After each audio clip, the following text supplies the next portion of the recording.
Assalamualaikum warahmatullahi wabarakatuh. Bersyukur kepada Allah Subhanahu wa taala. Alhamdulillahirabbil alamin dan bersalawat kepada nabi kita Nabi Muhammad sallallahu alaihi wasallam. Allahumma shalli ala Muhammad wa ala ali Muhammad.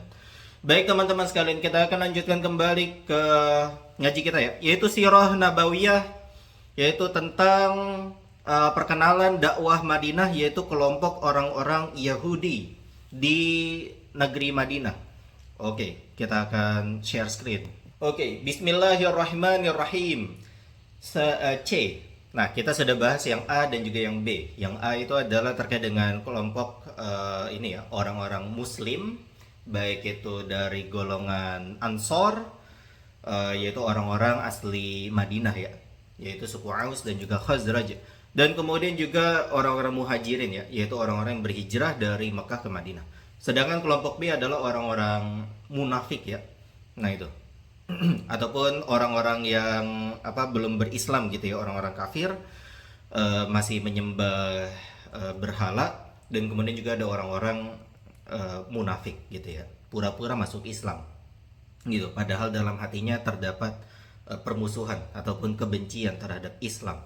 Nah, kita akan bahas kelompok yang ketiga yang menempati kota Madinah, yaitu orang-orang Yahudi, di mana mereka mulanya menyeberang hingga kawasan Hijaz, Arab, pada masa penindasan kaum Asyria dan Romawi. Sebagaimana telah kami kemukakan sebelumnya, yaitu orang-orang Yahudi ini mereka hijrah ke Madinah karena di dalam kitab mereka, yaitu kitab Taurat, mereka meyakini bahwa kota ini, kota Madinah, itu akan menjadi kota hijrahnya Nabi Muhammad, Nabi terakhir gitu ya, gitu, dan mereka akan beriman kepadanya.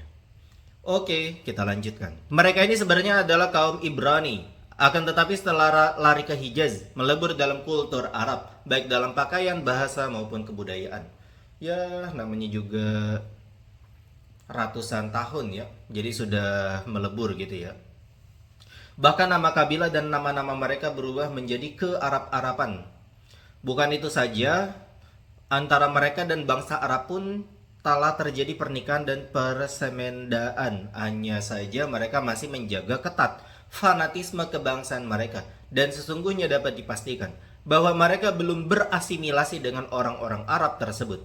Bahkan selalu membangga-banggakan kebangsaan Israel, Yahudi mereka, dan selalu mengejek orang-orang Arab dengan ejekan yang sangat terketerlaluan, sampai-sampai mereka menjuluki orang-orang Arab sebagai ummiyun, yaitu artinya orang-orang yang buta huruf, tetapi dalam makna orang-orang primitif yang lugu dan kaum hina dina yang terbelakang.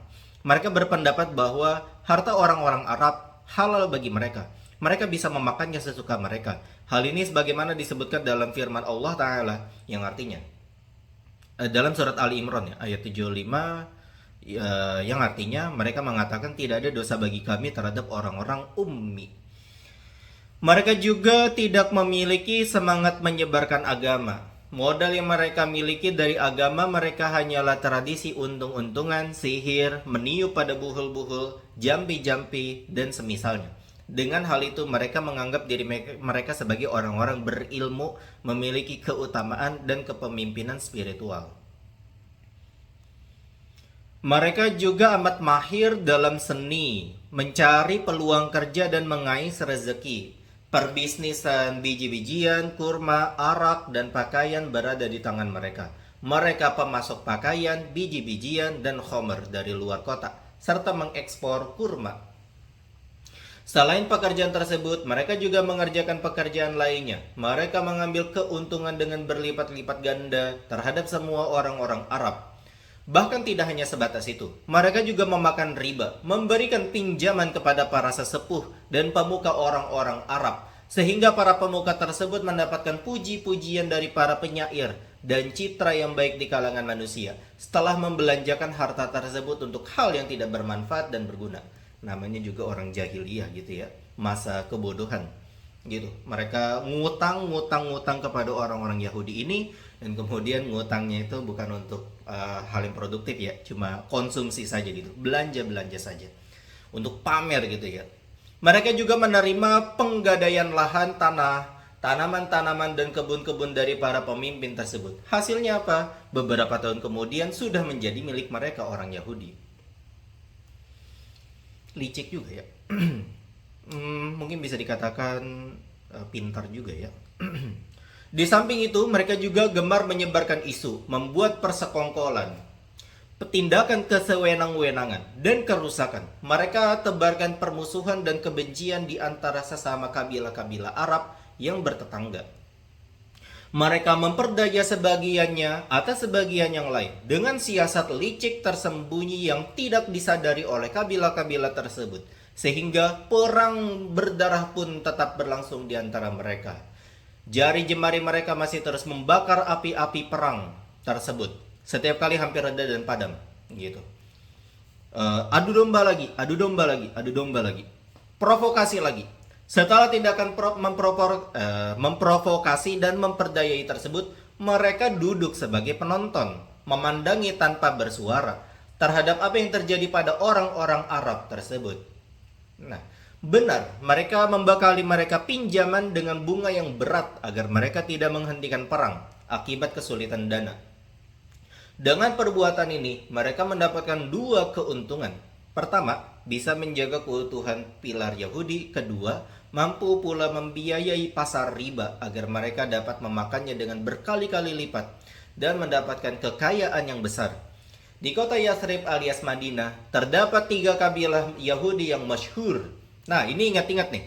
Selalu harus ingat. Soalnya 3 poin ini menjadi sangat penting teman-teman sekalian. Harus diingat. Wajib kudu kalau mau tetap ini ya, stick dengan penjelasan dari buku ini, Sirah Nabawiyah ini. Nah, 3 ini harus selalu diingat. Yang pertama adalah Bani Qainuqa, kedua adalah Bani An-Nadir, dan Bani Quraizoh. Gitu. Qainuqa, Nadir, Quraizoh. Qainuqa, Nadir, Quraizoh. Gitu. 3 kabilah Yahudi yang besar gitu ya. Nah, Qainuqa mereka ini adalah suku Khazraj. Perumahan mereka berada di dalam kota Madinah. Terus kemudian Bani An-Nadir dan Bani Quraizoh adalah suku Aus. Perumahan mereka berada di pinggiran kota Madinah. Nah, kabilah-kabilah inilah yang selalu menyulut api peperangan antara suku Aus dan juga Khazraj. Sejak waktu yang cukup lama, bahkan mereka ikut terlibat langsung dalam perang Bu'ats masing-masing bersama para sekutunya. Gitu. Jadi mereka perang Bu'ats ini adalah perang yang cukup besar gitu ya, sebelum kemudian Nabi Muhammad hijrah ya. Gitu. Kita sebenarnya sudah bahas juga perang Bu'ats di pertemuan sebelumnya, yaitu pada saat pembahasan tentang Abdullah bin Ubay bin Salul ya. Yang mana setelah perang Bu'ats ini sebenarnya Aus dan Khazraj ini hampir mengangkat si Abdullah bin Ubay bin Salul ini untuk menjadi pemimpin Madinah. Tapi kemudian datanglah Nabi Muhammad SAW berhijrah dari Mekah ke Madinah sehingga menjadi Raja Madinah. Dan itu tidak disukai oleh Abdullah bin Ubay bin Salul ini ya. Sehingga dia memendam permusuhan. Tapi tidak berani gitu. Sudah tidak punya kekuatan lagi. Nah, peperangan ini perang Bu'ats ini perang yang besar gitu ya, antara suku Aus dan Khazraj ini. Dan tentulah siapa yang kompor-komporin tidak lain tidak bukan adalah kabilah-kabilah Yahudi ini, Qainuqa, Nadir, dan juga Quraizoh. Tentu karena tidak ada yang dapat diharapkan dari orang-orang Yahudi dalam memandang Islam kecuali dengan pandangan mata kebencian dan dengki. Karena Rasulullah SAW bukan berasal dari bangsa mereka juga. Nah, Rasulullah SAW adalah keturunan Nabi Ismail, yang dapat membuat reda gejolak fanatisme kebangsaan yang selama ini menguasai psikologis dan otak mereka. Di samping itu, dakwah Islam hanyalah dakwah yang cocok untuk mempersatukan hati-hati yang berbeda dan memadamkan api permusuhan dan kebencian, serta mengajak untuk komitmen melaksanakan amanah di dalam berbagai urusan dan memakan yang halal dari sumber harta yang baik. Nah, hanya Islam gitu ya. Semua itu artinya bahwa kabilah-kabilah Arab Yathrib akan bersatu sesama mereka. Dengan demikian pula, terlepaslah mereka dari cengkeraman orang-orang Yahudi. Itulah yang menjadi poin penting kenapa orang Yahudi itu gak suka sama orang-orang Islam di Madinah ya. Aktivitas bisnis mereka akan mengalami kegagalan. Gak ada lagi tuh pinjem-pinjem duit buat perang gitu ya. Serta mereka tidak akan dapat lagi mengeruk keuntungan dari harta-harta riba yang sebelumnya merupakan jantung peredaran kekayaan mereka. Gitu. Gak bisa lagi tuh minjem-minjemin duit. Karena dalam Islam tidak boleh gitu ya. Yang namanya berlebih-lebihan dalam dalam mengkonsumsi gitu ya, belanja-belanja gitu. Sehingga nggak ada lagi tuh ngutang-ngutang kepada orang Yahudi gitu. Nah, bahkan dimungkinkan pula kabilah-kabilah itu bangkit dan memperhitungkan kembali harta-harta ribawi yang telah diambil oleh orang-orang Yahudi tersebut. Jadi pinter gitu ya orang-orang Arab itu, orang Arab Madinah, Ansor terutama. Sehingga, oh iya nih, dahulu kita sudah ditipu nih sama orang-orang Yahudi. Kita ambil lagi nih harta-harta yang telah diambil oleh orang-orang Yahudi itu. Meminta agar lahan dan kebun-kebun yang telah mereka sia-siakan guna membayar riba kepada orang-orang Yahudi dikembalikan lagi kepada mereka. Gitu. Orang-orang Yahudi memperhitungkan hal tersebut sejak mereka mengetahui bahwa dakwah Islam berupaya untuk eksis di Yathrib, Madinah. Oleh karena itu mereka sengaja menyimpan rasa permusuhan mendalam terhadap Islam dan terhadap Rasulullah SAW sejak beliau datang di Yathrib, Madinah. Sekalipun mereka tidak berani menampakkannya kecuali setelah beberapa waktu. Hal ini nampak secara gamblang dari pemaparan Ummul Mukminin, istri Nabi Muhammad SAW, yaitu Sofiyah radhiyallahu anha. Sebagaimana diriwayatkan oleh Ibnu Ishaq, dia berkata, telah diceritakan kepadaku dari Sofiyah binti Huyai bin Akhtab, bahwasanya dia berkata, aku adalah anak emas ayahku dan juga pamanku Abu Yasir. Nah, ini Sofiyah ini bercerita gitu ya. Aku adalah anak emas ayahku dan juga pamanku Abu Yasir. Tidak pernah aku berjumpa keduanya bersama anak-anak mereka yang lain, kecuali keduanya pasti memanjakanku. Tatkala Rasulullah SAW datang ke Madinah dan singgah di Kuba, di perkampungan Bani Amr bin Auf, ayahku. Maksudnya di perkampungan Bani Amr bin Auf. Ayahku Huyai bin Akhtab dan pamanku Abu Yasir bin Akhtab mendatanginya di pagi buta. Mereka belum juga pulang hingga matahari tenggelam. Lalu keduanya pun pulang, datang gitu ya, dengan berjalan tertatih-tatih dalam kondisi lemah lunglai, tidak bergairah, lemas gitu ya, terjatuh-jatuh. Kemudian aku menyambut keduanya dengan riang sebagaimana yang biasanya sehari-hari aku lakukan. Namun tak seorang pun dari keduanya menoleh kepadaku akibat kegundahan keduanya. Dan aku mendengar pamanku Abu Yasir berkata kepada ayahku Huyai bin Akhtab, diakah orangnya? Lalu kemudian ini Abu Yasir berkata kepada Huyai bin Akhtab, yaitu diakah orangnya? Lalu Huyai berkata, demi Allah, iya. Lalu kemudian Abu Yasir berkata lagi, apakah kamu mengenalnya? Dan benar-benar yakin dia orangnya? Tanya lagi. Iya, gitu kata Huyai. Apa yang ada di dalam dirimu terhadapnya? Kata Abu Yasir. Maka Huyai mengatakan, demi Allah aku akan memusuhinya selama hidupku. Hal tersebut juga diperkuat oleh hadis yang diriwayatkan Imam Bukhari tentang keislaman Abdullah bin Salam radhiyallahu anhu. Dia adalah seorang ulama kenamaan Yahudi. Tatkala mendengar kedatangan Rasulullah SAW di Madinah, tepatnya di perkampungan Bani An-Najjar, dia mendatangi beliau dengan tergesa-gesa dan mengajukan beberapa pertanyaan yang hanya diketahui oleh Nabi. Dan tatkala mendengar jawaban-jawaban beliau terhadap pertanyaan-pertanyaannya tersebut, dia langsung beriman, asyhadu alla ilaha illallah wa anna muhammadar rasulullah, detik itu juga dan tempat itu juga. Kemudian dia berkata kepada beliau sallallahu alaihi wasallam, sesungguhnya orang-orang Yahudi adalah kaum pendusta. Jika mereka mengetahui keislamanku sebelum engkau tanyakan kepada mereka, pasti mereka menuduhkan dengan tuduhan buruk di sisimu. Lalu Rasulullah SAW mengirimkan orang kepada mereka, lalu datanglah orang-orang Yahudi tersebut.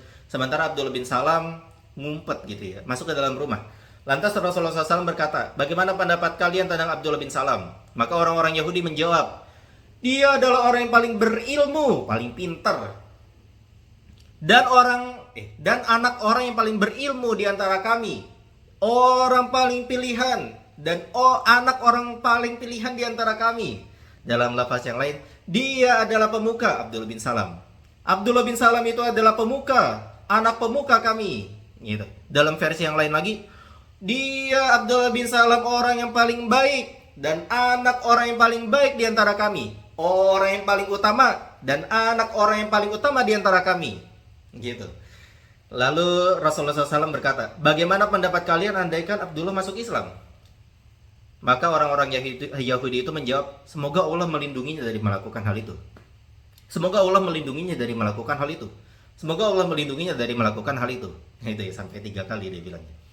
Lalu keluarlah dari persembunyiannya Abdullah bin Salam seraya mengucapkan, Asyhadu an la ilaha illallah wa asyhadu anna Muhammadar Rasulullah. Aku bersaksi bahwa tiada Tuhan yang hak selain Allah, dan aku bersaksi bahwa Muhammad adalah utusan Allah. Wah, langsung orang-orang Yahudi itu berkata, dia Abdullah bin Salam adalah orang yang paling buruk perbuatannya, dan anak orang yang paling buruk perbuatannya di antara kami. Wah, langsung dicaci maki gitu ya, langsung 180 derajat perbedaannya dari yang sebelum masuk Islam. Abdullah bin Salam disanjung-sanjung, dipuja-puja. Kemudian Abdullah bin Salam masuk Islam, maka orang-orang Yahudi itu langsung membulinya gitu ya, mencaci maki.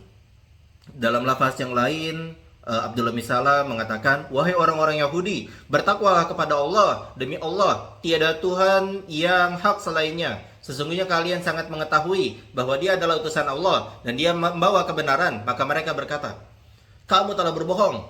Gitu. Inilah pengalaman pertama yang dialami oleh Rasulullah SAW dari orang-orang Yahudi di hari pertama beliau memasuki Madinah. Dan ini terkait dengan masalah internal. Nah, sedangkan yang terkait dengan masalah eksternal, musuh bebuyutan Islam, yaitu orang-orang kafir Quraisy, selama 10 tahun tatkala muslimin di bawah cengkeraman mereka. 10 tahun itu maksudnya adalah dari tahun keempat sampai ke tahun ke-13 gitu. Nah, karena tahun 1 sampai ke-3 itu adalah dakwah secara sembunyi-sembunyi ya. Nah, selama 10 tahun itu muslimin di bawah cengkeraman mereka. Mereka telah menimpakan semua cara, teror, intimidasi, tekanan, menciptakan kelaparan, embargo, boikot, bahkan pembunuhan juga gitu ya. Mereka telah menyiksa kaum muslimin dengan berbagai siksaan dan deraan, melakukan perang psikologis berkepanjangan terhadap mereka, dibarengi propaganda meluas dan terorganisir. Kemudian, tatkala kaum muslimin berhijrah ke Madinah, mereka pun menyita tempat tinggal dan harta kaum muslimin, menghalang-halangi pertemuan dengan para istri dan anak-anak mereka, bahkan orang-orang yang berhasil mereka tangkap, mereka kurung dan siksa. Tidak sampai di situ, mereka malah bersekongkol untuk mencelakai sang pelopor dakwah Rasulullah SAW dan berupaya menghabisi beliau dan dakwahnya. Mereka tidak ragu-ragu dalam mengupayakan eksekusi persekongkolan ini. Oh iya, saya ingin memberikan cetak tebal dulu ya. Untuk tunggu tadi yang mana ya? Oh ini dia. Ketika kaum muslimin berhijrah ke Madinah, mereka pun menyita tempat tinggal mereka dan harta kaum muslimin. Nah, saya ulangi lagi. Ketika orang-orang muslimin itu berhijrah ke Madinah, mereka menyita tempat tinggal dan harta-harta orang muslimin. Nah, itu menjadi bold point gitu ya. Nah, yang menjadi cetak tebalnya itu. Nah, perlu saya ulangi lagi biar nggak salah paham nanti. Yaitu adalah orang-orang muslimin ketika hijrah ke Madinah itu di Mekah itu harta-harta mereka itu diambil sama orang-orang kafir Quraisy, tempat tinggalnya dan juga harta-hartanya. Bayangin tuh. Nah, kenapa poin ini menjadi sangat penting? Itu nanti akan berguna nanti di pertemuan-pertemuan berikutnya. Akan berguna. Nanti saya akan ingatkan lagi juga sih. Oke. Setelah itu semua, tatkala kaum muslimin telah berhasil meloloskan diri ke negeri yang jaraknya sekitar 500 km dari Mekah, kaum Quraisy telah memainkan peran politiknya. Mengingat keterdepanan mereka dalam urusan duniawi. Mereka lagi jaya gitu ya orang-orang Quraisy ini. Dan kepemimpinan mereka dalam urusan religi di mata bangsa Arab. Ditambah posisi mereka menempati wilayah Al-Haram. Mereka punya Ka'bah gitu ya. Orang-orang pada berhaji ke sana. Berdampingan dengan Baitullah sebagai pengelolanya. Dengan posisi itu mereka memprovokasi kaum musyrikin selain mereka di Jazirah Arab melawan penduduk Madinah. Hal ini membuat Madinah mengalami semi embargo ketat. Pasokan barang berkurang, sementara jumlah pengungsi kian hari kian bertambah. Sesungguhnya kondisi perang secara pasti dan yakin sedang terjadi antara para togut dan dari penduduk Mekah tersebut melawan kaum muslimin. Togut dari penduduk Makkah tersebut melawan kaum muslimin di tanah air mereka yang baru, Madinah.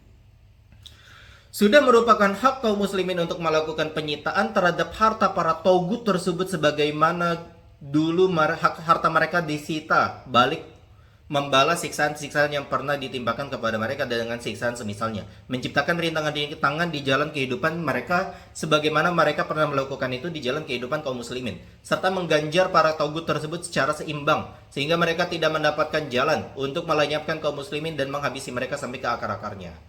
Alright then. Demikian beberapa permasalahan dan problematika yang dihadapi oleh Rasulullah SAW setibanya di Madinah dalam posisinya sebagai seorang Rasul, penunjuk jalan kebenaran, pemimpin dan komandan. Rasulullah SAW telah menyelesaikan semua itu dengan penyelesaian yang amat bijak. Setiap kaum diperlakukan sepantasnya dari aspek welas dan kasih sayang atau kekerasan dan siksaan. Tentu tidak disangsikan lagi bahwa kasih sayang dalam hal itu pasti lebih dominan daripada perlakuan keras dan kasar. Karena Nabi Muhammad itu orang yang adil gitu ya, jujur, integritas. Hingga setelah beberapa tahun, Islam dan penganutnya menjadi leluasan dan eksis. Pada halaman-halaman selanjutnya, pembaca akan dapat menemukan hal itu secara gamblang. Oke, demikian pelajaran kita pada hari ini terkait dengan pengenalan orang-orang Yahudi gitu ya di tanah Madinah. Dan kemudian juga bagaimana orang-orang musyrikin Mekah itu menyikapi terkait dengan Madinah ini ya, menjadi negara Islam. Oke, kita cukupkan ngaji kita dengan membaca hamdalah dan doa kafaratul majelis. Alhamdulillahirabbil Subhanakallahumma wa bihamdika asyhadu an la ilaha illa anta astaghfiruka wa atubu ilaik. Wassalamualaikum warahmatullahi wabarakatuh.